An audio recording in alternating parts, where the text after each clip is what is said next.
Look at the sheer scale of the modern computing boom. Behind the software generating text and images are physical data centers operating continuously.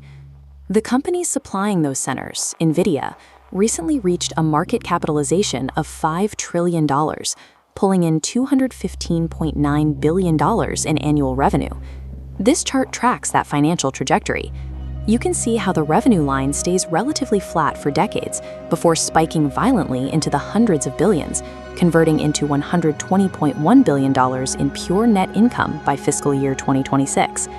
That near vertical ascent looks like a company built specifically to capture the artificial intelligence market. But in 1993, NVIDIA had a completely different objective. They wanted PC video games to look better. In 1999, they released the GeForce 256. They called it a graphics processing unit, or GPU. Its sole purpose was rendering three-dimensional polygons and textures quickly, so first-person shooters would run smoothly on a monitor. Rendering lighting and shadows requires calculating thousands of small math problems at the exact same time. The silicon architecture designed to process gaming graphics possessed the exact mathematical structure required to train modern neural networks. The CEO and co-founder, Jensen Huang, recognized early on that his hardware's massive throughput could execute complex scientific simulations. He identified that the GPU's ability to execute thousands of simultaneous calculations, parallel computing, could be applied to massive datasets. The barrier was the code. In the early 2000s, GPUs were hard-coded strictly for rendering graphics. If a scientist or an engineer wanted to use that immense processing power for physics simulations or data analysis, they couldn't. The chip simply wouldn't accept general programming languages. In 2006, Huang made a massive financial gamble. NVIDIA spent millions developing a software platform called CUDA. This platform bypassed the graphics pipeline, allowing anyone to write general-purpose software that could execute directly on the GPU's parallel cores. Wall Street largely ignored the expense, and the broader tech industry saw it as a niche tool. But by standardizing the way developers interacted with parallel processors, Huang quietly laid the foundation for an inescapable software dependency.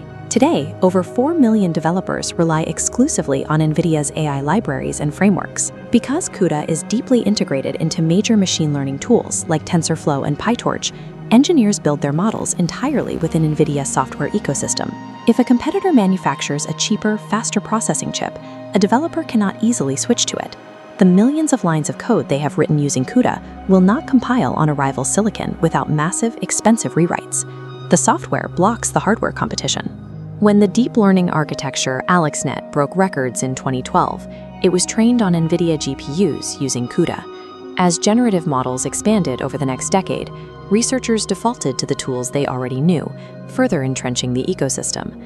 We see the result of this entrenchment in fiscal year 2026 revenue.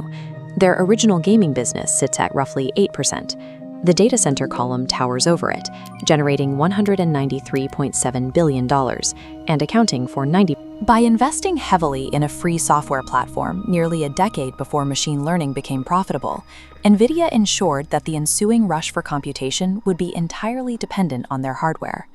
To maintain hardware dominance, NVIDIA established an aggressive 2-year research and development cycle, steadily releasing the Pascal, Ampere, and Hopper architectures to push performance thresholds.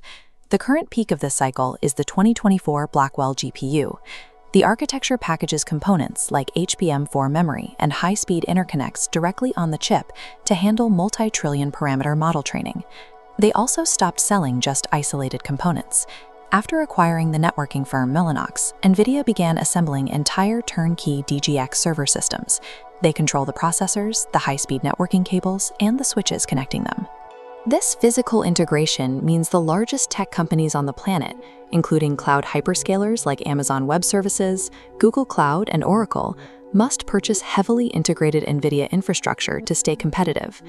NVIDIA has evolved into the primary architect for the global AI arms race, controlling the entire physical stack from individual chips to the data center fabric powering global research. That level of concentration attracts well-funded challengers. AMD currently captures about 7% of the accelerator market by selling their MI300 chips at a steep discount compared to NVIDIA's pricing. AMD's hardware specifications are highly competitive, sometimes offering higher memory capacities. but their software stack lacks the decades of refinement and developer familiarity of CUDA, making widespread adoption slow. A much larger threat comes from NVIDIA's own mega customers. Because cloud providers like Google and Amazon spend billions on NVIDIA hardware, they are aggressively designing and deploying their own custom internal chips to run massive tasks at a lower cost.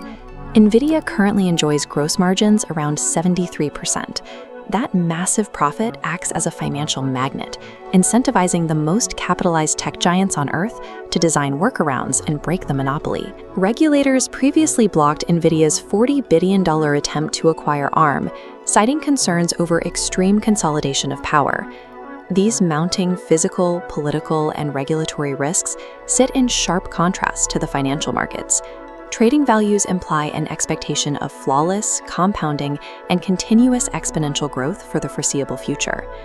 Jensen Huang designed the computational engine driving modern technology, but with well-funded competitors circling, supply chains stretched tight, and global trade tensions rising, the question is whether NVIDIA represents the stable foundation of our future infrastructure or the fragile epicenter of the next great technology bubble.